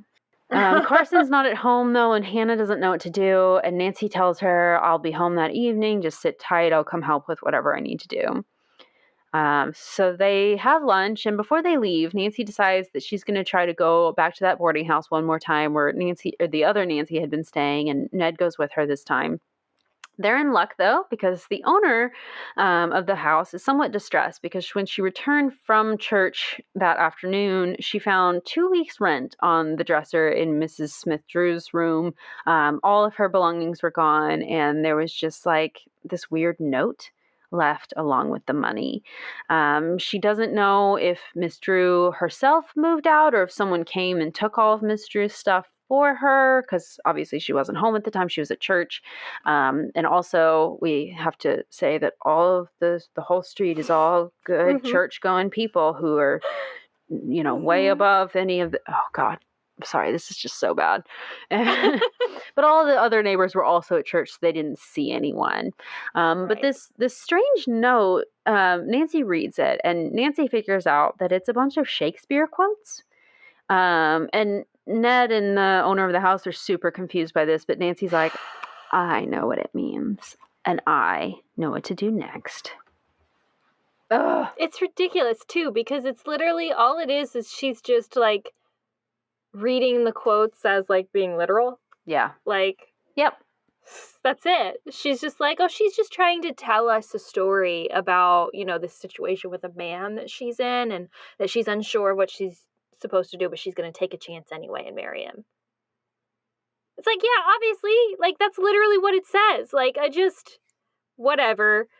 And somehow, like, Ned and the boarding house lady were just too stupid to understand, like, the meaning of words. They're so impressed by Nancy's excellent deduction skills. Right. So Nancy says that, like, she thinks that this note was written by Miss Smith-Drew to, like, communicate about her situation. And she thinks that she left it like this as, like, Shakespeare quotations so that Edgar wouldn't know what she was, like, talking about. But Nancy thinks that, like, ultimately he did figure it out based on the note and then realized that Nancy would figure it out because he knew that Nancy would come here and knew that Nancy would see the note and read the note and understand the note. And she thinks that he canceled their flight. This is so painful. It's all so bad. I hate like this. The leaps taken. Why? Okay. First of all, why would Miss Smith-Drew try to write a note in, like, fake code to hide information from her fiance? Don't go with him. Why would she do that? Don't go with him. If you're having to write secret coded messages for help, don't go with the man. It's a red flag. Second of all, apparently it wasn't good enough at all to fool him even. And Nancy can somehow know this about that Edgar would figure this out, even though she's never met him or ever met Miss Smith Drew. But she can figure it out. It's just, and then that based on this, she thinks that Edgar knows that she could figure it out. And that she thinks, that because he knows that she knows what the note that was left by Miss Drew means, that he canceled their flight and is no longer going to do that because he must have known that Nancy knew about the flights that they were taking. Yeah. How? Okay, so they call the airline, and sure enough, what do you know? The reservations have been canceled. Okay, but then Ned just calls around and finds another reservation for them under Mr. and Mrs. Nixon again, and Mr. and Mrs. Nixon? Okay. This doesn't make any sense! I want to, throw my laptop. It doesn't make any sense! WTF? Whatever. At this point, Nancy has to drive back to River Heights, so they stop at the police station to have, to tell them that Edgar is probably going to New York with this new flight information, so, tell the New York police so that they can stop him, right? And then Nancy goes home with Bess and George. They reach Nancy's house. Bess and George are going to be spending the night there. Cool, great. But of course, Nancy plans to, quote-unquote, get permission to go to New York bright and early to try to stop Edgar Nixon herself, right? It's not enough that she told the police. She's got to go try to stop him from getting on a plane. So the next morning she talks to Carson. Of course, Carson's like, yeah, go to New York. And Nancy calls her Aunt Eloise, who is like, yes, please come up. You all can stay with me, right? How dare this book tease Aunt Eloise and then not even show her? How dare they? I got so excited. I was like, maybe this book will be saved. Yeah, maybe Aunt Eloise will come in at the last moment and fix everything. But so the girls go to the airport. They're all sitting in the airport waiting for their plane to New York when a woman approaches Nancy and asks if she's Nancy Drew. Nancy's like, yes, I'm Nancy Drew. And the woman says that there is a friend of Nancy's who is very ill in the bathroom and saw Nancy out here and asked her to come into the bathroom to help her. This is an obvious trap. The only friends that Nancy has are currently sitting next to her, listening to her say this. Yes, and also Nancy was just in a position where she was put into it. Someone literally called her out of the room, essentially the exact same setup, basically, and that was a trap too. Yeah. Nancy. Of course, she's too dumb to realize this, and so she gets up to go with her, but once she goes into the bathroom, she doesn't see anybody else there, and the woman instead pulls a handkerchief out of her purse, covers Nancy's face with it, and Nancy passes out. Chloroformed her. This isn't how chloroform works. It's not.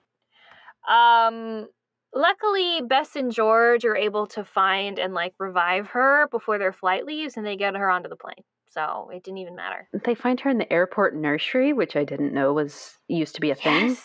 Interesting. Yes. Under a crib. Somebody had dragged her. First of all, the bathroom must be attached to the nursery somehow, because otherwise this woman would have had to drag Nancy out of the bathroom into another room while she's unconscious and dump a crib over her. It must be. Why did we ever get rid of that? Was there a special nice. Lactation and baby resting area, maybe? They do have those in a lot of airports too now. Mm-hmm. I feel like they're more of a recent addition though, Yeah. They have restrooms for mothers with infants, yeah. Bring those back. Put cribs in airports again. Yeah. Anyway, sorry. Well, I don't know that. I wouldn't put my baby into a airport crib. Fair enough. Yeah, that's true. You know what I mean? I was just thinking bed bugs. It would get really gross really quick. Yeah. Lice and just babies throw up on everything. So yeah, and all kinds of gross, dirty diapers. Sorry. Anyway.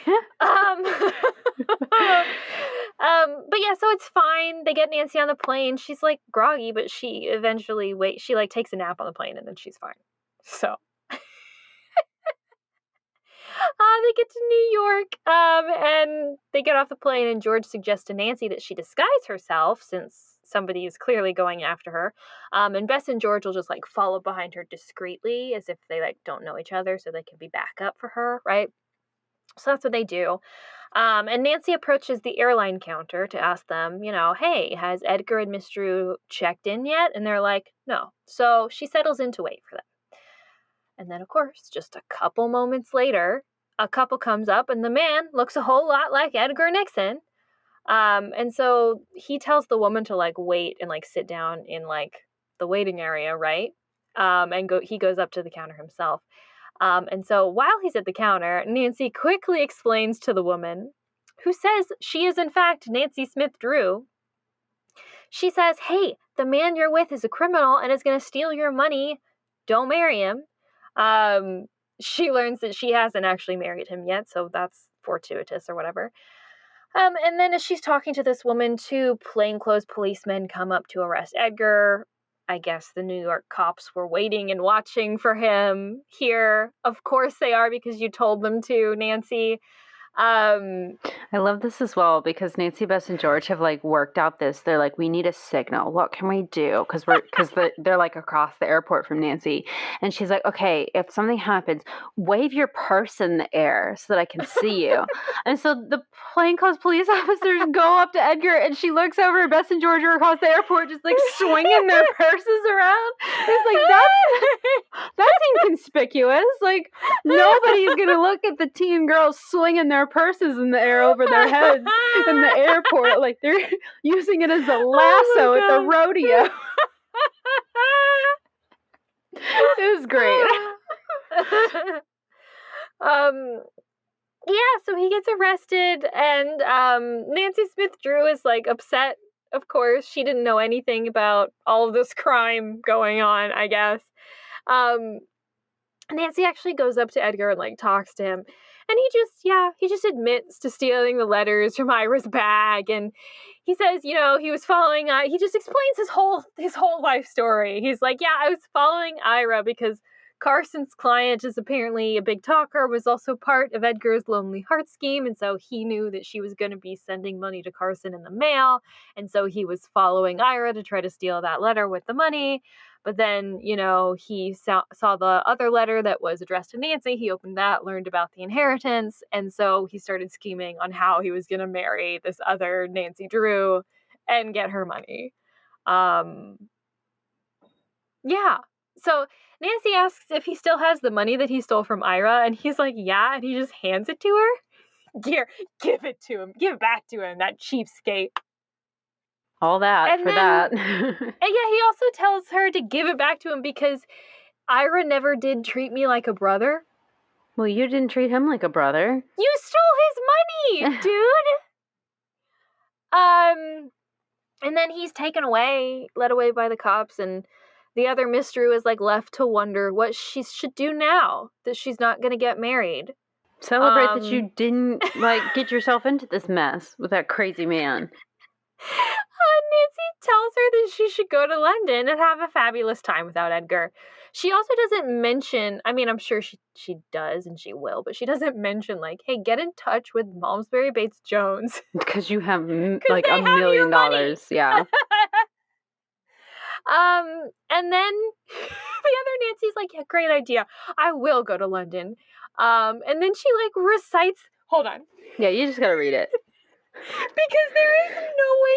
This is bananas. This is what she said. This is how literally the book ends with this quote with Nancy Smith Drew saying, "You dear girls, I can never thank you enough. But love is blind, and lovers cannot see the pretty follies that themselves commit." Oh. Okay. I know it's supposed to be a Shakespeare thing because she's a Shakespeare lady or whatever. Mm-hmm. But you're telling me she's trying to say that this all happened. These were just quote unquote shenanigans because she was blindly in love with this guy? I guess. Yeah. Or is she trying to say that Edgar is was doing all this foolish stuff because of love? Because oh no, it's her being in love and being too blind to it. Okay, I don't think Edgar loved her at all. It's just so It's just like, this is how we end. This is the ending, is like a Shakespeare quote about how love is blind. Yeah. But he's a criminal. Love is blind to crimes too. But yeah. It's not people are fooled by people all the time. It's not a situation of love. No. I mean. And they knew each other for what, like a week? Maybe. Yeah. Yeah, no, like a week. It's definitely only a week, because it's like on Friday or Saturday when Ira's mail is stolen. And then it's like it's the following weekend that Nancy goes to Emerson. Yeah. And so that's the weekend that it all happens, is like that Sunday. This is Sunday evening. Yeah. And we even learned that, like, Edgar went to, like, go make her acquaintance and then convince her to marry him. That's how they word it. Make her acquaintance and then marry her. Like, just... Yeah. Mm-hmm. Presumably with that snazzy pin he bought at the jeweler. Yeah. Oh, yeah, that comes back into play as well, because he's wearing the cufflinks at the airport, and that's the only way she knows it's Edgar. Whatever. Yeah, right. So, also, it's interesting that this book takes place in November, which is very clearly in the school year, also because Ned is at school. Literally, they visit him at school. And during the week, the girls are not pursuing any kind of education. It is Thanksgiving break. They do specify that it's the week of Thanksgiving. So this football game was like that Monday or something. Yeah. Of course they do. So. Dang. I was about to say, hey. Of course. Wow. Okay. Well, how awful. Yeah. Ugh, I hate this book. I do too. It's not only is it boring, first of all, boring plot. Mm-hmm. It also, like, doesn't make any sense. It, like, goes off the rails. The plot doesn't make sense at the end. And then also it's, like, super sexist and classist and gross, and there's nothing redeeming about this. And the fact that it's an improvement on the original is saying a lot. That's shocking to me. Corey. Tell me how it's different. Okay, so I was going to write up a little plot summary, and then I realized it's just not worth the time, because it's just, oh God. Okay, so I feel like the original, it's much more like compartmentalized. There's very much like just the male thing and then just the Nancy Smith Drew thing. So we start out kind of the same situation where Nancy's inviting Ira in for cocoa. Their last name is Dixon, not Nixon in the original, which is kind of, I felt like that's a fun little nod to Franklin Dixon. Yeah, exactly. The Hardy Boys author or ghostwriter. So he, like, leaves the mailbag actually, like, on the front step, not in the vestibule. It's much easier for the theft to happen. But Nancy actually does receive her letter before the bag gets stolen. He does give her the letter from England. Oh. There's no, like, Carson's client mail. That's just completely not in it at all. And then she wants to read the letter right then, but she feels like it's rude to read it in front of Bess, George, and Iris. So she's like, I'm going to wait. And then they find out about the stolen mail and everything.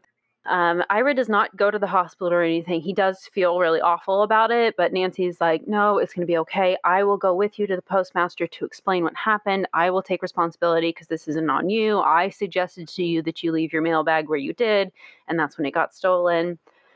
We have the same thing with little Tommy, the neighbor boy, helping out a little bit, which that's sweet. So they go to the post office and we meet the postmaster general, who is, I think his last name is Cutter, and he is horribly sexist. In fact, let me see if I can find the quote. He's very much kind of same attitude as Mrs. What's her name? The lady with the $10. Starts with a K. Skeet. Yeah, Miss Skeet.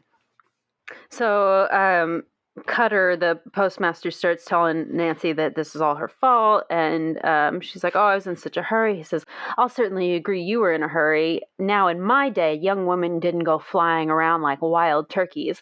A woman's place is in the home, and that goes for young ones who ought to be studying the business end of a broom or a darning needle instead of getting into trouble all the time. Oh. Hell no. Mm-hmm. Wild turkeys? Yeah. So very, very sexist scene there. He blames Nancy for it, and the Secret Service get involved, and they start investigating this, and they tell Ira, like, no, you're not fired, but you're on, like, immediate probation. Go home right now. Turn in your stuff. We'll let you know if we allow you to come back to work, kind of thing. Nancy just feels awful about it. But there's no, like, we don't start to connect the two mysteries, the male mystery and the Nancy Smith Drew mystery, until the second to last chapter. We get a hint that Edgar or Ira says like something about like he thinks Edgar is engaged to someone, but he didn't know anything about it, and then they just kind of drop it. They don't mention it again. There's no hint that it might be Nancy Smith Drew. And in fact, Nancy doesn't even open her letter until chapter 8. There's just this long string, 8 chapters after we leave the postmaster's office and we take Ira back home and we get the picture of Edgar and everything. She just like every time she goes to open it, something comes up. Like, oh, she starts to open the letter, but then the phone rings. And then she starts to open the letter and it's Mrs. Skeet. And then she starts to open the letter and then Hannah calls her down for lunch. So she has to go eat lunch first. And then she starts to open the letter and she doesn't have a letter opener. So we have to go ask Carson. No, really. We have to go ask Carson for a letter opener. But before we can use the letter opener, the doorbell rings again and it's Ned. And Ned comes in and he asks Carson's permission to take her to his football game. But not just that, it's his parents that have sent Ned over on their behalf to invite Nancy because it's like family weekend or something for the college. So the Nickersons are planning to go up and they say, Nancy, would you like to be our guest and ride with us? So she's going to ride in the car with them to Emerson. So we finally open the letter. We learn about Nancy Smith Drew. So Nancy writes to the law firm and is like, yes, I'm not the Nancy you're looking for, but I'm on it. I will find her for you. So we, I can't remember exactly. Oh, yeah. Okay, so after we talked to Mrs. Skeets, we learned that, she used to live in New York. We learned that George really likes what they call the society papers. So George is reading all the gossip magazines and the tabloids, and she learns that there is this rich family named the Hutchinson family. So this is supposed to be the Wilson family. I don't know what they changed the name, but it's the Hutchinsons in the original. They live in New York and they used to employ this Nancy Smith Drew, and they're having like a big old family reunion soon in New York City. And it's like news. It's like in these magazines saying like, oh, the rich family's having a family reunion in New York City this summer. So Nancy writes them a letter and tells them the situation, sends them that letter and says like, I'll be there basically to come ask you. Inviting myself. Yeah, about Nancy Smith Drew, and is like waiting for a response, but then like we don't ever hear back from that. But then Nancy has to go shopping to get ready for the football game trip. So it's like 10 chapters of Nancy has to go buy a hat for the game, and then we have Nancy deliberating over which hat to buy, and then we have to go somewhere else to buy a feather to put in the hat. And we like learn that Nancy gets like a really generous fashion budget from Carson. Like she gets an allowance, but then she also gets a separate allowance just for fashion. Just for clothes. And accessories and purses and shoes and yes, exactly. Gloves and yes. So we have to do all that, and then Nancy does a couple other things of like trying to clear Ira's name, and then the same thing with the letters getting mailed back to their original owners happens. And then we get a letter from the law firm, and they're like, great, if you can find the other Nancy Drew, let us know, basically. There's no oh, this other detective firm has volunteered to find her, so you're off the case. That never happens. Right. But then the Nickersons come and they pick Nancy up, and they're off to Emerson for the weekend, and then they have to go to the football game, and we have 87 chapters on the play-by-play of the football game. And Nancy is sitting at the football game, and there's a young woman sitting in front of her talking about, I will also say, Bess and George do not go with them to Emerson. It's just Nancy and Ned's parents. But then Helen is also there. So Helen Corning's in this one. And she is there with her mother because Helen is also dating a football player. We learn that his name is Buck Rodman. And then Buck Rodman's mother is also sitting with them. So it's like Nancy and Helen, and then Ned's parents and Helen's mom and Buck's mom all sitting together. Was Helen not engaged? Not yet. When does that happen? I don't know, but she's married by book 10, so it must be the next book. Okay. Yeah. Yeah. So, Okay. so they're at the football game, and the woman in front of them says something about New York, or someone says something to her about going to New York. And Nancy's like, "Hey, sorry to intrude on your conversation, but I heard that you're from New York, and I know that this is a huge long shot because there are millions of people live in New York. But do you know a Hutchinson family?" And she was like, "What? I'm a Hutchinson." Shut up. No. And so this is Marion Hutchinson. So Marion Wilson, who we meet in the thing. And she says, "Yeah, Nancy Smith Drew was my nanny back in the day, but I haven't heard from her since she moved off to pursue her acting career." Okay, so the football game finally ends. We get the same scene where she sees Edgar from across the football stadium, and there's no Bert or Dave in this book either. So she follows him herself, doesn't catch up to him, but it is actually him this time. It's not some guy that just happens to look like him. Oh, gosh, and then what happens and then they have to go to the play. Right. Which Ned is in the play, and so is Buck Rodman. And so Nancy, Helen, and Marion are all sitting together at the play, and it is a Shakespeare play, and Nancy Smith Drew is the director of the play. We just happen to see her name in the program, and Nancy's asking "Hey, Marion, could you point her out to me or anything? Where is she in the room?" And they're looking around. They're "It's too dark. I can't really see. We'll catch her afterwards, right?" And so the same scene happens where after the play, they get locked in the auditorium, the back wing or whatever of it. And then Ned has to come to their rescue, and Buck comes to their rescue as well. And Marion's fiance, because she's engaged to the football player as well. As I said, Bess and George did not go with her to the football game. We have Helen there instead. So Helen is pretty much useless with helping to solve the mystery. So we get Ned's help a little bit, but he's also useless and also has to go to the football game. So Nancy recruits Ned's dad. No. And then the last half of the book is just Nancy and Ned's dad running around Emerson. And he's the one that goes to these boarding houses with her. I kind of love it. I'm not gonna lie. It's but so is it weird. Creepy? It's not creepy, no. but why isn't it creepy though? It feels like it should be a creepy situation. And Ned's mom is just "Oh, he's so happy, Nancy. He loves mysteries, and you're giving him the chance of a lifetime to help with your mystery. And this is fine. And me and Helen's mom are gonna go back to the hotel. You take my husband and go God knows where, and I'll see y'all later." Yeah. No thanks. Yeah. So yeah. Just the last half of the book, Nancy's sidekick is Mr. Nickerson. And he's just a cornball. It's weird because she's 16. Yeah. And that's her date, who's also significantly older than her father. Mm-hmm. This is a weird dynamic. And so they're all Ned and Nancy, and then the Nickersons are walking together back to the car or something after the game. And Nancy runs ahead of Ned, grabs Mr. Nickerson, pulls him away from Mrs. Nickerson, and is whispering to them. And Ned's "What are you guys talking about?" And she's "I'm not telling. You'll have to wait and find out." And then it's just this weird game that they play where they have this secret that they're keeping from Ned and Mrs. Nickerson. It's very it's an innocent secret, but it feels weird and creepy. Right.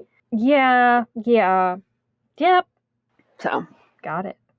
But so they try to follow Nancy Smith Drew, and then eventually figure out where Edgar is living, and that's when they find the Lonely Hearts letters, and Nancy realizes, oh yeah, this is a much bigger scheme than just trying to scam one time. He's been doing this to a lot of women a lot, and there's no Chief McGinnis either, because he's not going to be invented for another 3 or 4 books. I can't remember exactly when he comes in.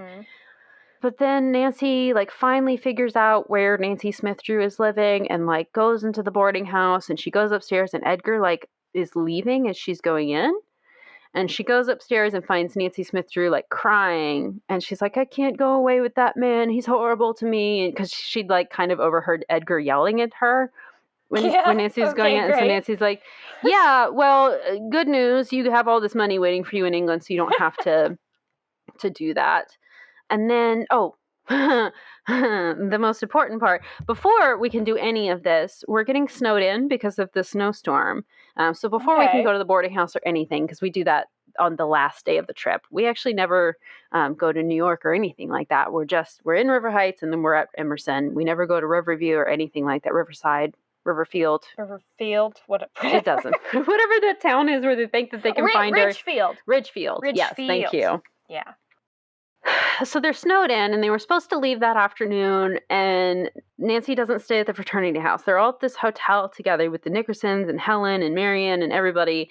And Nancy's like, well, what could we do tonight since we're all snowed in and everybody's supposed to leave town anyway? What could we do? Let's have a masquerade party. And everyone says, great idea, Nancy. Let's do it. I was looking for an excuse to do blackface this weekend anyway. Sorry, that was very high-pitched. I apologize to our listeners. No! So they have a party where everyone dresses in blackface, with the exception of Marion and Nancy, because Marion tells Nancy that her costume is going to be a quote-unquote Hindu princess. And Nancy says, great, I'll be your prince. So Nancy dresses up as a Hindu prince, as she calls herself, and then she wins the costume contest because everyone thought that she was so convincing. I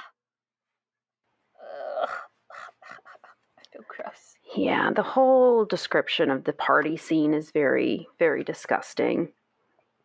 Yeah, and then, so then they go to the boarding houses and everything, and they find the real Nancy, and she tells her, like, hey, you've got this inheritance and everything, come with us, you don't have to marry this guy. And it takes a little bit of convincing for her to actually believe them that Edgar's a bad guy, but then the police find Edgar, and Ira gets his name restored, and everything's fine. Yippee-doo-dah-day. Great. So he never stole her letter. Nope, the letter never gets stolen. The only, I don't know how he could have found out about this. And even in the revised, I'm just not convinced. I feel like that's a plot hole. I'm not convinced that that's how he found out either, because he runs away with this bag full of letters, and then within 10 minutes, all the letters are strewn all over the side of the road when he's trying to make his getaway. Did he really have time to rifle through all of these letters, read them all, and then come up with this plan and change gears of I'm not going to try to go after the inheritance anymore? I'm not sure I understand. I mean, he stole the mailbag. Mm-hmm. And then later they find the letter in the road. Nancy and Carson's. Mm-hmm. He takes the money out of Carson's letter, destroys that or whatever. Yeah. And then opens Nancy's letter, reads it. He doesn't go to Edgar's house until the following day, I thought. Or it's actually multiple days later. Oh, is it? Oh, okay. Because they made it seem like the letter was in the road right away. No, you're right. Because he goes to the hospital, and Nancy visits him there that day, but she also visits him the next day. That's true. Okay. No, you're right. He would have had time to read it then. I think, yeah. But then, yeah. Because the original, it's not like I'm trying to defraud this other Nancy Drew because I know that she's got this inheritance coming because I happened to see Nancy Drew's mail. The only thing is he's mad at Ira for not sharing his inheritance, and he's just trying to make him look bad to his boss. And that's the whole thing. God. I'm going to steal your mail so you get in trouble at work. What and then he dick. Does. And it's also, it's not the mom's money. It's some other relative from Ira's other side of the family that Edgar's not related to. So Edgar has even less of a claim to the money, but he still is I deserve half at least. And so I'm going to steal your mail to get you fired, and so you lose your pension. Yeah, that's ridiculous. That's... Mm-hmm. And then in the process, I'm going to marry Nancy Smith Drew, so I also get her money. It's just not enough. These criminals, these villains in these stories do not have enough motive to go to the lengths to which they do. Yeah. It's just, they're just criminals. I do find this interesting, but it's just such a narrow view of criminality of, criminals are criminal and just because they're criminals, Mm-hmm. They be shady because they's criminals. That's it. They do shady stuff. They're shady people. Okay. I do want to call out, because I mentioned it at the very beginning, in this revised text, their introduction of Bess and George is the worst I have ever seen in any book. So they're in the car, right? And they describe Nancy as the attractive, Titian blonde, blue-eyed girl. And then Bess and George are also there. Her dark-haired companion, George Fane. George was an attractive, slender girl who kept her hair short and always wore tailored clothes. Her cousin, seated next to her, was blonde and slightly overweight. That's it. Ugh. Like, what? So it's like George, who's beautiful, slender, has tailored clothes, keeps her hair neat, and her cousin Bess, blonde and overweight. Yep. So frustrating.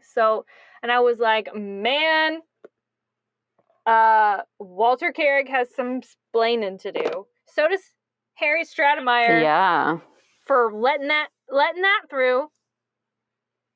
I mean, man. So like sexist, classist, racist. Yeah. Like it has all the horrible hallmarks of, all the worst parts of Nancy Drew. Yeah.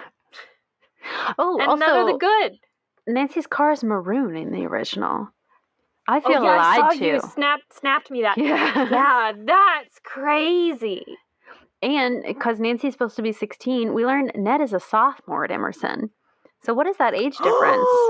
Is that like at least 3 years there? Because I always thought that they were about the same age. Maybe 1 year age difference. But that's at least a 3 year age difference right there.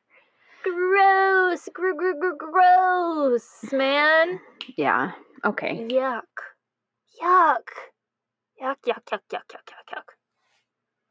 Wow. All right. Anything else we want to say about this one? I never want to say anything about this book ever again or think about it ever again. Mm-hmm. Yeah, same. Great. Okay, flashlight score. I wanted to give you a 0, but that's not possible. No. 1 so flashlight. I give you a 1. I agree. Yeah. I agree.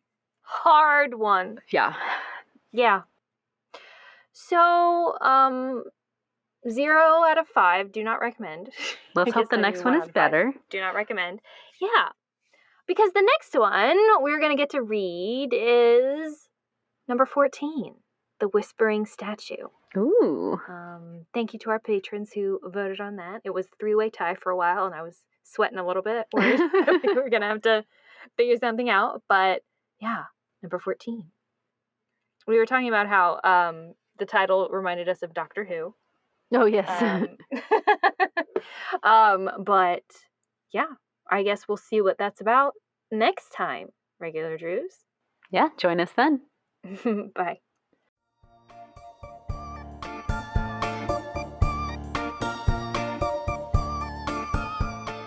Thank you for listening to Regular Nancy Drew. Email us at regularnancydrew@gmail.com. If you like this episode, make sure to rate, review, and subscribe. You can also follow us on Instagram at Regular Nancy Drew and Twitter at RegularND. You can also support us on Patreon. Patrons at the $3 level vote on upcoming episode topics and get exclusive access to our Scoop Sesh series. And all patrons receive early access to each episode as well as weekly bonus content. And to all you regular Drews out there, thanks for listening.